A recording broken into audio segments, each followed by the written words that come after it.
washed in the blood of the Lamb? Are you fully trusting in His grace, His heart? Are you washed in the blood of the Lamb? Are you washed in the blood, in the soul cleansing blood of the Lamb? Are your garments spotless or in white as snow? Are you washed in the blood of the Lamb? Are you walking daily by the Savior's side? Are you washed in the blood of the Lamb? Do you rest each moment in the crucified? Are you washed in the blood of the Lamb? Are you washed in the blood, in the soul cleansing blood of the Lamb? Are your garments spotless or white as snow? Are you washed in the blood of the Lamb? When the bridegroom cometh, bring your rosy white. Are you washed in the blood of the Lamb? Will your soul be ready for the mansion's bride, and be washed in the blood of the Lamb? Are you washed in the blood, in the soul cleansing blood of the Lamb? Are your garments spotless or white as snow? Are you washed in the blood of the Lamb? They assign the garments of the sacred sin, when we wash in the blood of the Lamb. There's a fountain flowing for the soul at peace. Oh, be washed in the blood of the Lamb. Are you washed in the blood, in the soul cleansing blood of the Lamb? Are your garments spotless or white as snow? Are you washed in the blood of the Lamb? Are you washed in the blood, in the soul cleansing blood of the Lamb? Are your garments spotless or white as snow? Are you washed in the blood of the Lamb?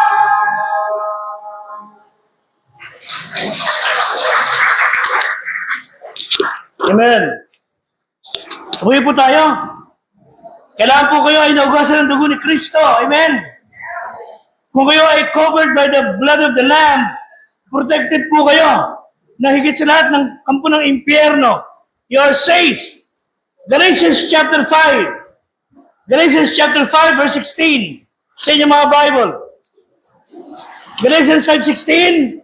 Then we will go sa verse 22. Basahin po natin ng sabay-sabay, mga kapatid. Begin.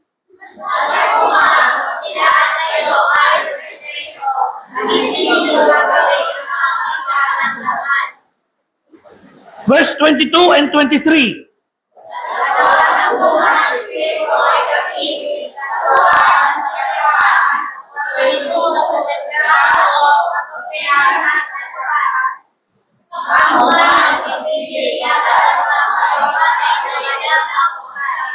Pagpala ng Panginoon kanyang salita, tayo natin magsipo. Ang biyaya ng Panginoong Diyos ay sumahatin. Amen.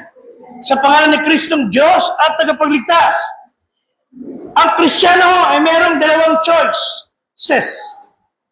Either you walk in the flesh or you walk in the Spirit.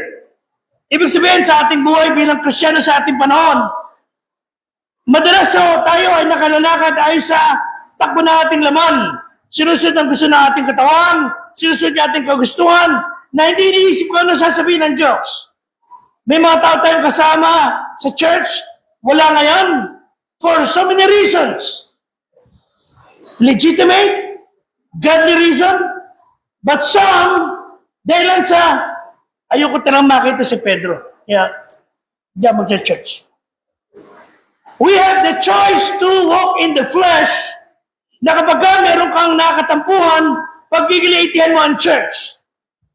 Tama ba yan? No. Mainam sana pag kayo may nakatampuan sa Panginoon, sa kapatiran, sasabihin mo, sige, asarin mo ako, Pedro, lalo ako mag-church. At sa tuwing makikita mo ko, inaatat-atat mo ko, lalo ako maglilingkod sa Panginoon. Di ba parang gano'n sana, no? But some are walking in the flesh. Some are walking in the spirit. Yun yung mga taong, ano man mangyari, by hook or by crook, I will serve the Lord. Amen? Di ba lang, kung di ako makalakad, may sakit, may mga emergency, but as long as I can, you are walking in the spirit, I will serve the Lord. Gagawin ko yung tama, gagawin ko nakakalugod sa Diyos. And that is what we are speaking ngayong umaga. How to walk in the Spirit.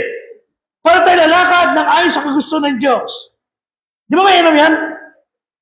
Gusto niyo ba na sumula mabuhay tayo ayon sa ating laman?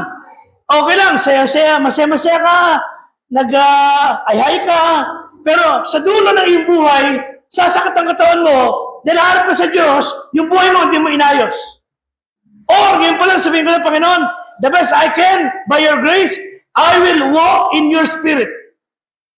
Tulungan tayo ng Diyos. Pati ako, kami lahat, lalo na mga ministro, mga pastors, Romans 12:1 and 2. Ano sabi ng Bible? I beseech you therefore, brethren, by the mercies of God, na, ano sabi? That you present your bodies a living sacrifice. Basa. Holy.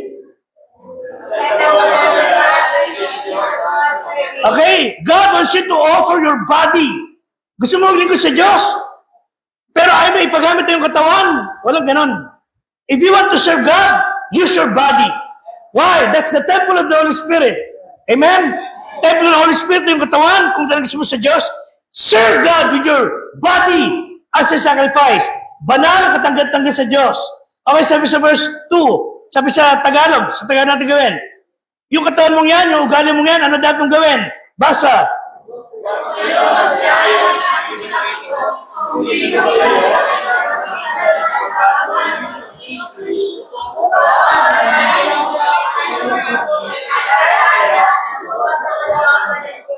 Okay.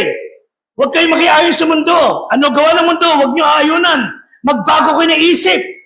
Pag nagbago ka ng isip, you decided, Lord, ano gusto mong gawin ko?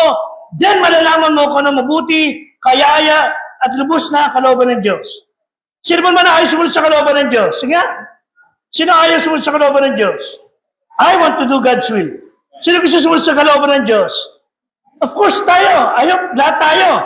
Follow God's will. But how can we do that if we are walking in the flesh? Lord, help me walk in thy spirit. Sabi naman ng iba, etong katawan ito, sinful. Yes, makasalanan. Kaya ginagawa nila, hinihiwa-hiwa nila, sinasaksan-saktan nila. No.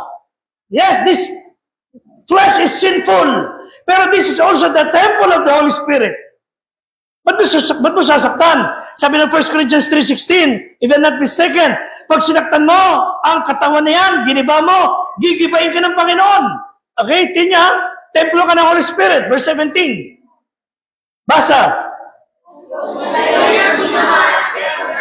Siya'y? Sabagat ang templo ng Diyos ay banal. Ang templo ito ay kayo.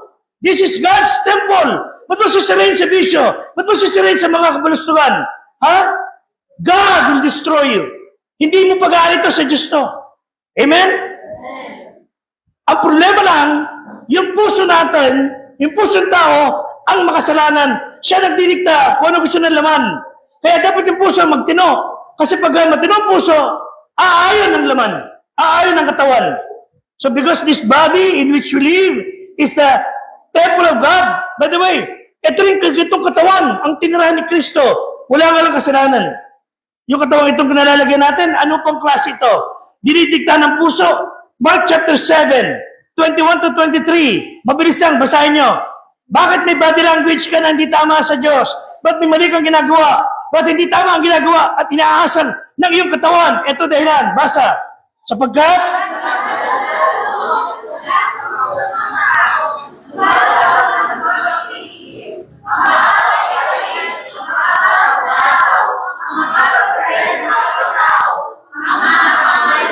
Verse 22.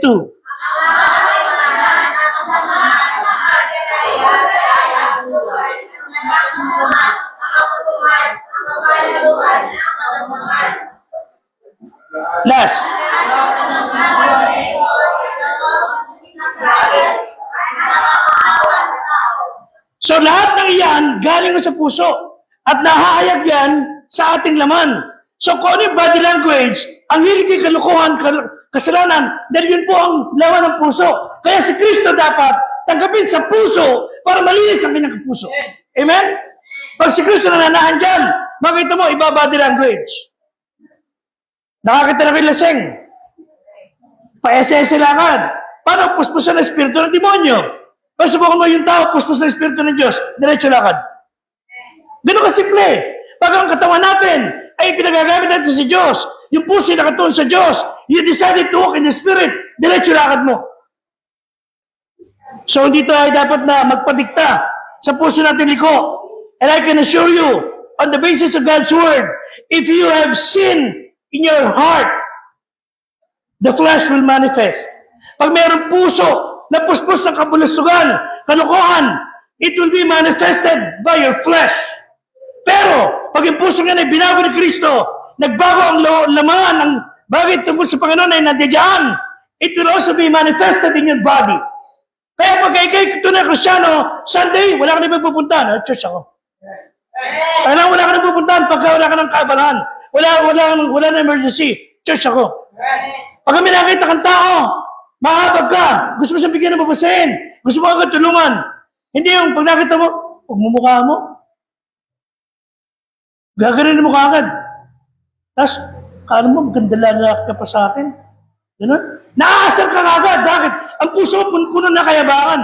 Pero pag Kristyano ka, Brad, mapu ka. Gusto ko kausapin ko sa Panginoon. Pero pagka yung mga tao, puso sa sarili nila, alam mo, si Pedro, wala yan. Kala niya maganda lalaki siya. Siya lang nagsasabi nun. Abay, ganun. Napupuno sila ng sarili nila. Pero pag may puso na nakatutok sa Panginoon. Okay, pero mga kapatid, pag sinabing puso sa Espiritu, nag-speak in tongues nga ako eh. Nagsasata ko na ibang wika, mga kapatid, hindi po patunay na puso sa Espiritu when you speak in tongues. Ang pag-speak in tongues, with all due respect sa ating mga kaibigan, ay para sa mga unbeliever. Pero pag kayo mga Kristyano, ang speaking in tongues will not edify anyone. Bakit? Sibong sasalta ka, Ilocano ka, si ate, Ilocano. Ilan na salta ko naintindihan, pero she kept on talking Ilocano, hindi ko naintindihan eh. Lalo kung sasalta ka na in Czech. Lalo dito maintindihan, walang edification nun. Hindi ako matututo. Okay? Tiri muna sa Acts chapter 2. Pakita ko sa inyo, ang tamang speaking in tongues. Acts chapter 2. Mabilisan to. Habang inirorol ni Kuya Banjo. 48. Acts chapter 2 verses 48. Ang speaking in tongues are languages. Lingwahe ng bawat bansa. Isang araw, nangangaral doon ng mga alagad. At dumating ang Espiritu ng Diyos. Mga Hudyo. Nangaral sa mga iba-ibang tao. Okay? At yung pangangaral, ako yung Diyo, nagsalta ako ng ibang wika. Okay, tuloy lang basa. At nagtaka yung mga tao, Hudyo ako, pero nangangaral ako ng salita ng Diyos sa wika ng Incheck, wika ng Arabo, wika ng German, wika ng Kusino. Tira nyo, tuloy lang, verse 5. Nasisitaan sa mga doon, bawat bansa, mga tao mula sa iba-ibang bayan, bansa, 6. Nangaral sila, nang marinig o etc. Sabi ron, nagsalta ng kanyang sariling wika. Yung mga Hudyo, nagsalta ng sariling wika ng mga tao ron. Sumunod. At lahat sila nagtaka ng panggilalalas. Di ba mga taga-Galilea itong mga ito na nagsasalita sa atin? Okay, sumunod. Basa. Kayo.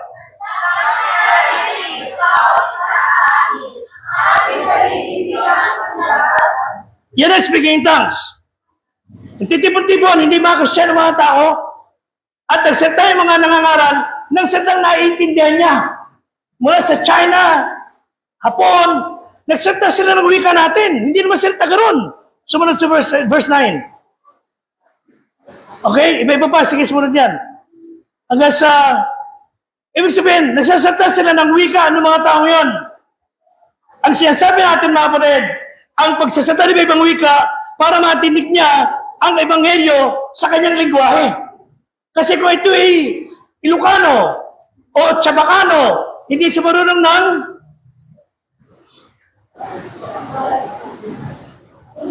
Okay? Hindi siya marunong ng salitang ganon.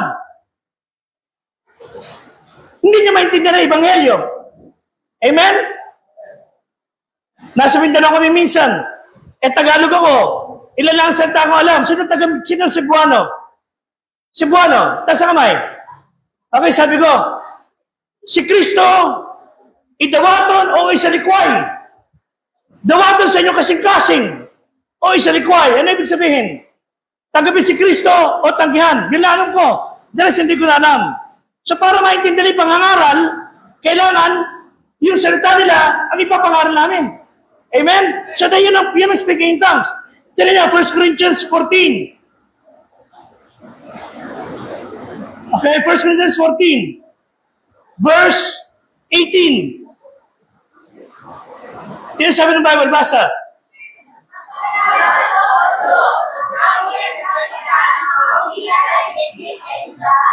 You see, nagpapasalamat si Paul,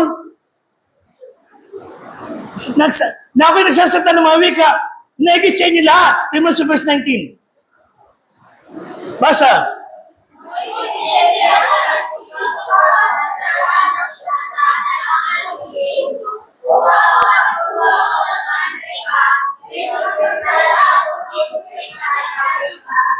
Okay. Sabi niya, I would rather speak with 5 words na makapagtuturo. Pero, kaysa 10 na hindi maintindihan na iba.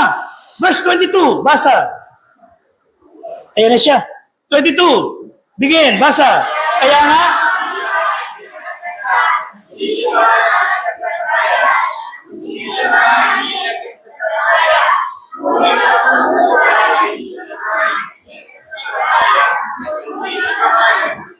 okay, yung pangungula dyan, that is preaching yan, ha? Iba yan, iba sa pangungula sa Quiapo.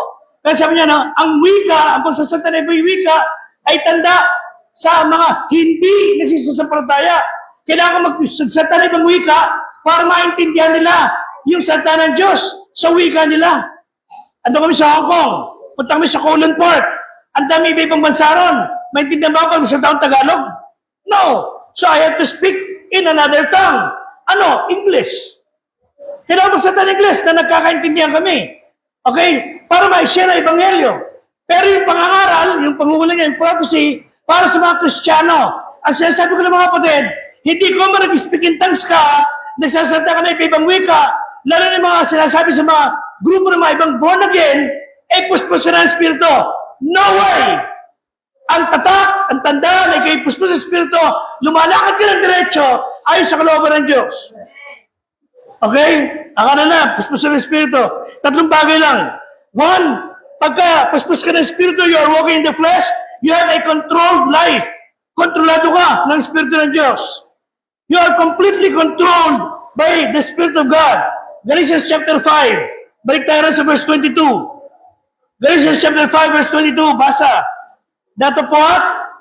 Pagbuhan ng Espiritu ay pag-ibig, patuwaan, kapayapaan, kapayapaan, nalalaman, pag-iyak, lahat. Tignan niya, sabi, datapat ang bunga. Hindi sinabing ang mga bunga. Pag naging Kristiyano ka, you will bear one fruit.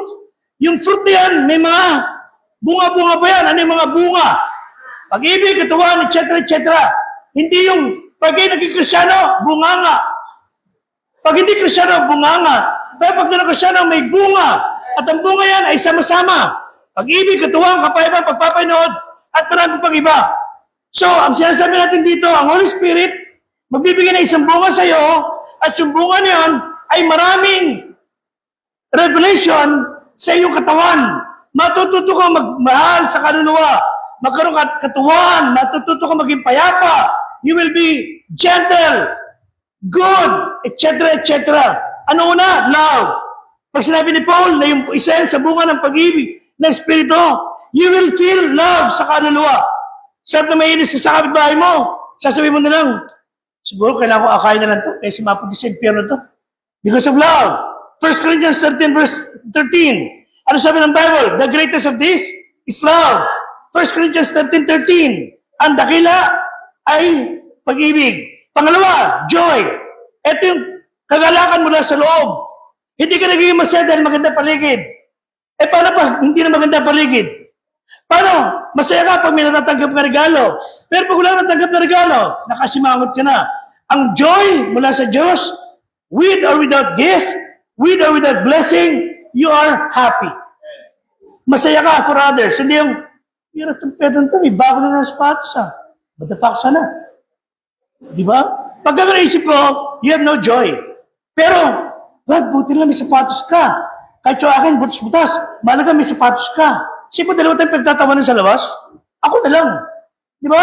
Mga kapatid, ang tunay na joy, you are happy seeing others blessed. Pero pagka yung, pira talaga to. Siya pa meron, pangit naman niya. Ako wala! Eh, pagka naugali mo, you have no joy. Dapat masaya ka when you are seeing others blessed. Hindi yung nanggigiliti ka. Dapat akin yan eh.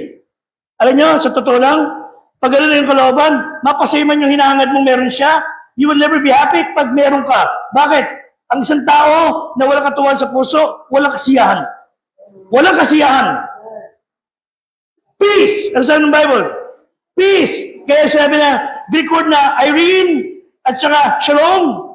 Ibig sabihin, ang tao na meron kapayapaan sa loob ay payapa siya nakikipamuhay sa kapwa at sa Diyos. Hindi yung met niya, nagharap siya na aawain. Met niya, nagharap siya na ipipintas. Long suffering. Ibig sabihin, ito yung mga bagay na nagpapakita na yung matiisin, paghintay, gentleness, kaamuan. Matthew 11:28, ano sabi ng Bible? Mga bungay ng Espiritu. Yung marunong kang magmalasakit sa kapwa. Basa.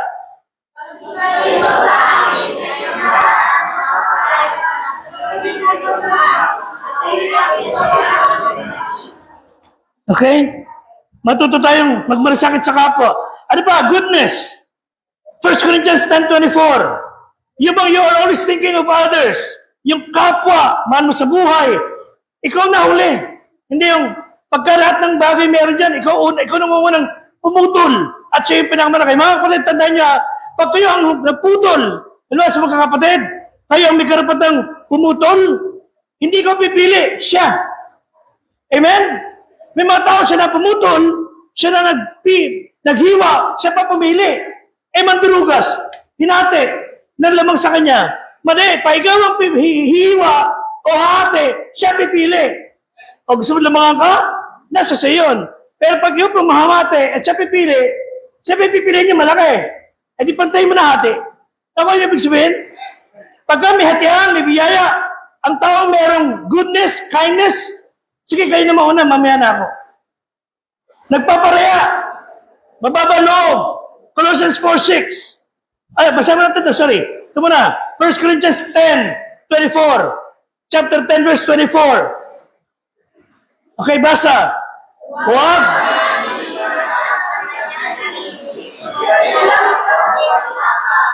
Mga friends, that's very elementary.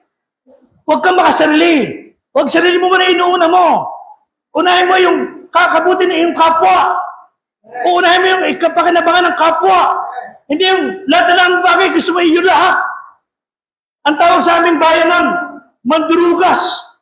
Tawag sa kanto, dupang. Yeah. So sasabi natin, think of others. Ano pa? Colossians 4:6. Colossians 4:6.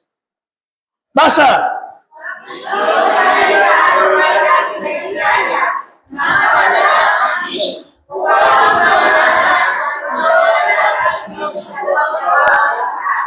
Yung mga iwasan yung magsalita na walang saysay, walang kwenta.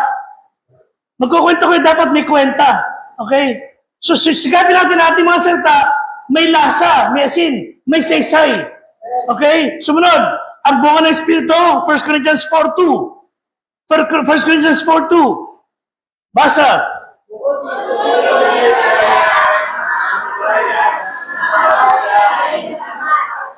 O, tapat. Are we that faithful sa Diyos?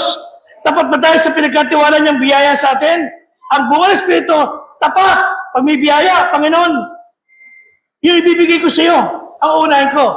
Panginoon, yung kaluluwa, yung pamilya ko, Hindi yung pinakinita kang barya. Hanapin mo agad. O pare, tama-tama pare. Di ba? Wala ka na kinita, ipangiinom pa natin. Hebrews 10, Hebrews 6:10, basa. Hebrews 6:10. Hindi po, upang ipunin ang inyong kawa, at pag-ibig ng inyong primas sa kapakanan. Tingnan mo ang inyong sa kapakanan, ang pag-ibig Mga kapatid, pagka inunan nyo ang mga pamilya nyo, mahal nyo sa buhay, ibang tao, inunan nyo sarili nyo, hindi kayo lugi. Kasi pag inunan nyo sila, inunan nyo Diyos, ang Diyos na inunan nyo, pagpapalain kayo. Hindi naman kayo gagawa ng ganun dahil, Lord, pagpalain mo ko ha, kaya bibigyan sila. No, gagawin mo yun dahil mahal mo Diyos. Pag inunan mo ang bayan ng Diyos, ang bagay ng Diyos, God will bless you. Eh yung mga tao, pag natuwa sa'yo, binibigyan ka. Lalo pag ang Diyos natuwa sa'yo, pagpapalain ka. Ito pa bunga, John 12:32. John 12:32. Humility. Okay, basa.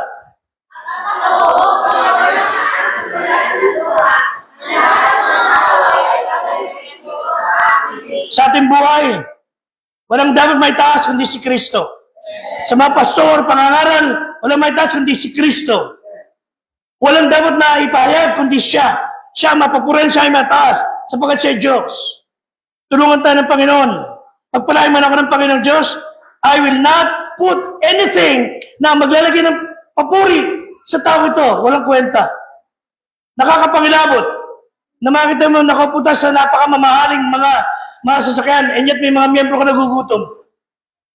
Nakakatakot na meron kang, well, kung kaya nila, I have nothing against. Pero hindi ko kaya yung nakaupo ka sa mamahaling silya na may mga miyembro ka na hindi nakapag-almusal ng manlan na umaga. Tapos papilitin ko pa mag-offering. Hindi ko kaya. Pangalawa, bilang controlled life. Pangalawa, crucified life. Crucified life. Ang taong lumalakad sa Espiritu ng Diyos ay mayroong crucified life. Galatians 5:24. Galatians 5:24. Nakakita na kayo ng panako sa krus. Ang nakapako sa krus ay sobrang balat na balat ang kamay at ng paa. Hindi na ka makakalingon na gano'n. Hindi na. A crucified person looks in one direction. Amen? Ang nakapako sa krus, isa lang nakatikitin niya ang harapan o yung side. Lahat ng yan. Pero hindi na siya makakating sa likod. You know why? Ang nakapako sa krus na tao, kay Kristo. Kay Kristo na nakatingin lagi. Wala na ibang titingnan. Wala na ibang papupurihan kundi siya. A crucified person looks in one direction. Diyos lang. Amen? Pero ang laman, ipapahama ka. 2 Timothy 2:11. 2 Timothy 2:11, pakibasa natin. Begin.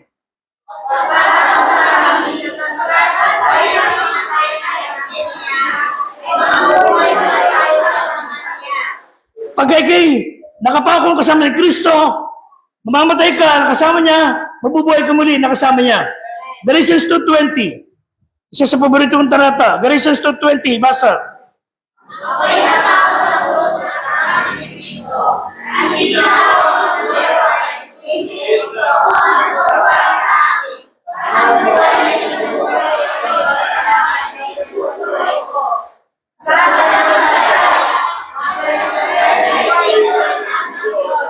Sa aking pag-ibig, ang pananampalataya ay nagsursay sa akin. Ang taong na lumalakad sa Espiritu, nakapakong kasama niya. Nabubuhay para sa kanya. Lastly, a life walking in the Spirit is a Christ-likeness spirit.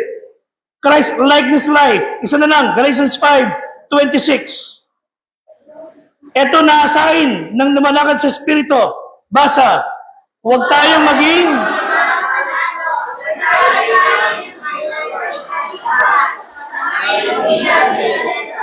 Amen?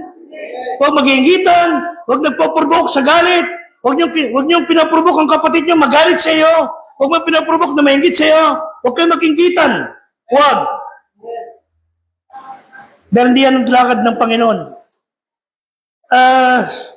Ay sa isang nakapag-aral, ang human body raw ay napaka-magandang, parang remarkable machine.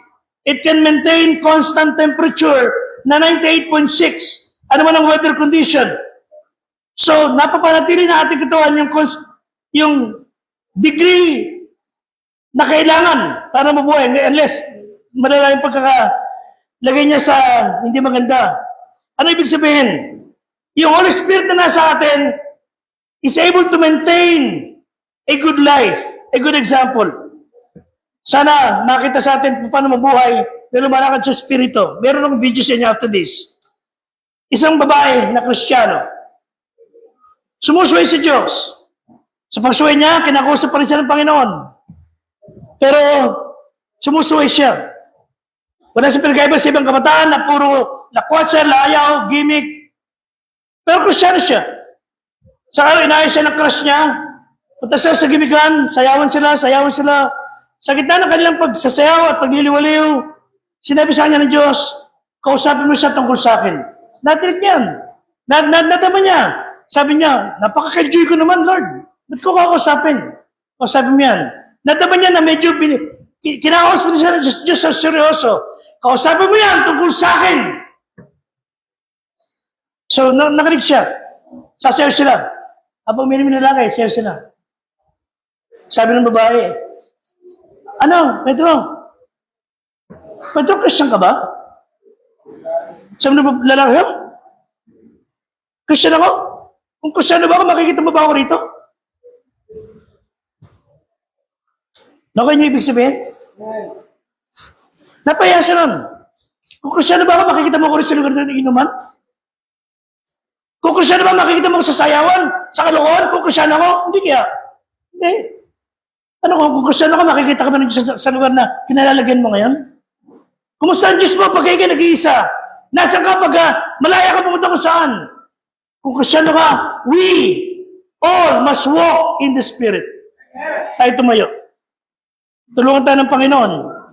Kami mga pastor, tayo lahat ng mga Kristiyano. Ama,